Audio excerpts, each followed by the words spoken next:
My next guest has a book out called The Official Rules, and it's full of a lot of, some of them are tongue-in-cheek and some of them are not. They're just bits of wisdom that apply to all of us. Some of them you've heard, like Murphy's Law and Parkinson's Law, and we're going to talk about them. Would you welcome Mr. Paul Dickson?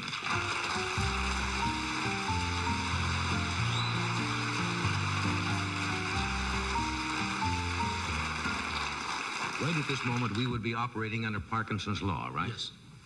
We'll get to that one first. I was wonderful. I was looking through this last night, and kind of explain. For example, I guess we should start with Murphy's Law. Was that the best known law? That's probably the best known, and that just simply states that if anything can go wrong, it will go wrong. And it covers a multitude of things, and it sort of shows our communality with other people, because if you have a really bad day, at the end of the day, you can say, well, this day operated in conjunction with Murphy's Law, and it explains, why things go wrong. See, traditionally, the scientists, the great Newton and Ohm and Mandel, are always trying to describe the perfect universe. Well, what Murphy did, and there's a lot of question as to who he was Murphy began to describe the universe we all live in, which is imperfect. In which we have to function. Yes. Right. And this is the whole idea of this book, was to collect from hundreds and hundreds of sources laws of this type, I remember one that hit me right off with one of because I was in the Navy, in which you see in practically every Navy ship or in every Navy installation, you've probably seen it in some of your businesses. It says, if those all around you are losing their heads, right? No, if you're losing your head while... All of those around you... Wait a second. No. If you are able to keep your head while all of those around you are losing theirs, perhaps you just don't understand the situation. There's a corollary to that, which is the Admiral's Law, which is nothing is impossible for the man who doesn't have to do it himself, which was the Admirals and the Generals always used that law. Did you ever check Murphy's Law to find out, was there a Murphy? Now, I know there was a Parkinson, C. Northcote Parkinson. Yeah, he's a British historian. Murphy, we think, and again, I had formed my own think tank to look into these subjects. But Murphy, the best of my knowledge, was a captain at the end of World War II who was involved in a secret project for the Army. And he held a press briefing one day, and he was trying to explain to the press why this thing was just totally, everything was out of kilter. And he just sort of said, well, it's Murphy's Law. And it just really caught on. It sort of struck a common nerve. And I think one of the great things about Murphy's Law is that it takes us beyond, for example, Newton's Law. Newton's Law tells us, for example, that if the paper boy throws the paper and it lands in the bushes, that's Newton's Law. Right. But if he throws it 4 days in a row in your bushes, that's Murphy's Law. That's right. So it goes beyond the physical laws. Now, Parkinson's Law, I remember from years ago, that goes back to what, 19... Oh, in the 50s. And the original Parkinson's Law, I think, was the amount of work expands to fit the time available for its completion. Right. In other words, if you're going to go on a trip and you have to leave tomorrow, it takes you a day to get ready. Well, Parkinson's original illustration was that his maiden aunt could take a day to write a postcard if she had a day at the beach, and she would take a half an hour to look for glasses, a half an hour to buy the stamp. Right. And whereas if you had 10 minutes to write the postcard, you would write it in 10 minutes. And somebody asked him why that seemed to have held up over the years, and he says, because it's true, right? That's right. And it does. It applies to television. If you do a special on television and you've got 6 weeks, it'll take you 6 weeks to get it ready. If you're doing the Tonight Show the next day, it takes you a day. So the work expands to fit the time available, right? That's precisely. And the other thing is a lot of people have jumped on it. Like Jerry Brown has a law of bureaucracy, which is paperwork expands to fill the available briefcases, which, in other words, they're all sort of based on the same thing. Now, what would you say, Fred? I didn't... Back to the book. Oh, I know. We've got some, we can talk down. Woody Allen had one. These were just kind of personal examples, right? Woody Allen had a distinction. He says, the lion and the calf shall lie down together, but the calf won't get much sleep.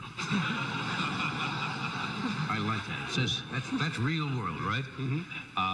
What are some of these others? Now, you got, you use Brown's, you mentioned Brown's Law, right? Yeah. Too often I find that the volume of paper expands to fill the available briefcases. One of my favorites is one of Erma Bombeck's that I got from her, which is an ugly carpet never wears out. And that is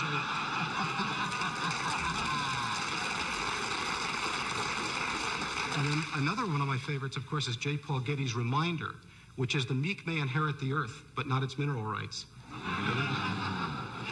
We've got a bunch of these here. Now, let's see, there's Bill Babcock's law. Who was Bill Babcock? That's one I don't know. A lot of these laws just sort of float around on bulletin boards and get sort of picked up, but I don't know. Here's Bill Babcock's law. If it can be borrowed and it can be broken, you will borrow it and you will break it. Blanchard's newspaper obituary law. If you want your name spelled wrong, die. These are wonderful. How'd you collect all these? You just go out and try to get it. It's like an annotated book of all of these things. You have them listed in alphabetical order. I wrote to a lot of people. I put up notices on bulletin boards and said that I was forming this Murphy Center, which is called the Murphy Center for the Codification of Human and Behavioral Law. And well, the law is there that the stuffier the title, the more respect you get.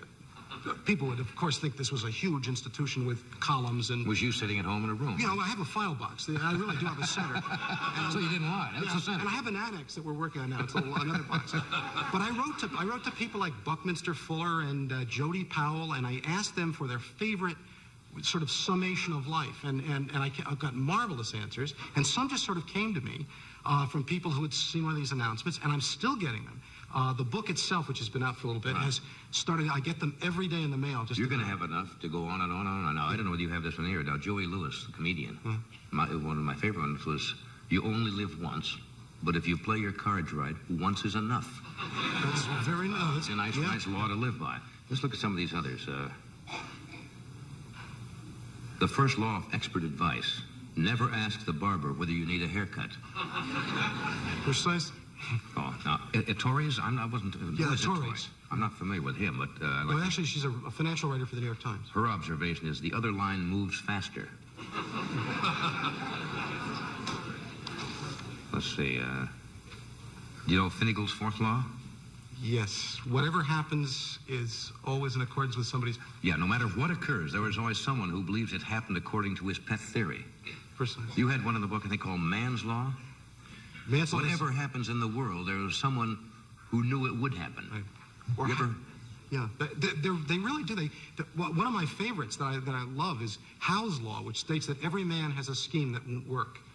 And it just works. Let's see. Well, here's one. These are all based a little bit on Murphy's, or there's some corollaries of Murphy's, right? This is Burson's corollary of inverse distances. Now, this applies, I think, whether you are at the airport or right. Mm-hmm.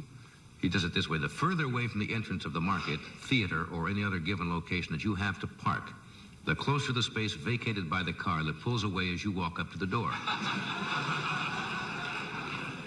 Now, I have found that when you travel on an airplane, the gate that you're assigned to, what is that law, is directly proportional to the distance from the incoming flight. That's right, and inversely proportional to the weight of luggage you have to carry. There's another one, which is the faster the plane, the smaller the seat. As you get to the bigger and bigger planes, the seats get smaller, which is another... You know, we were talking about this afternoon. I can't ever remember going to an airport and going on the first gate. Did you ever notice that? People say you're in gate 34 or 16, and as you walk out, I think those first gates are just mock-ups. They're just built. I never see anybody going on the first gate. It's always...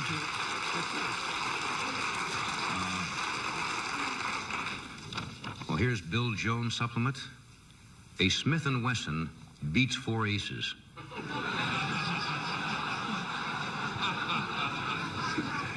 These are just some Algren's precepts. Yes. This is Nelson Algren, the writer. Never eat at a place called Mom's. Never play cards with a man named Doc. And never lie down with a woman who's got more troubles than you.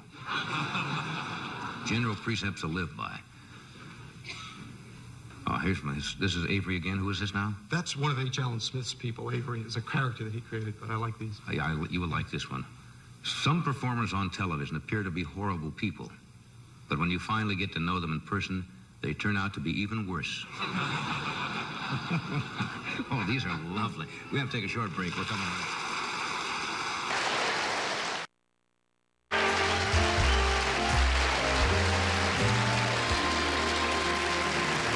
It's a wonderful book. Official Rules by Paul Dickson. And you're going to get enough stuff from people coming around. Are you familiar with... I had one here, and I lost it. If you want to make an enemy, what is that? Do someone a favor? Yes. Is there no good deed goes unpunished. No good deed goes unpunished. The official rules keep you stroking in the real world. Paul, thanks for being with us tonight.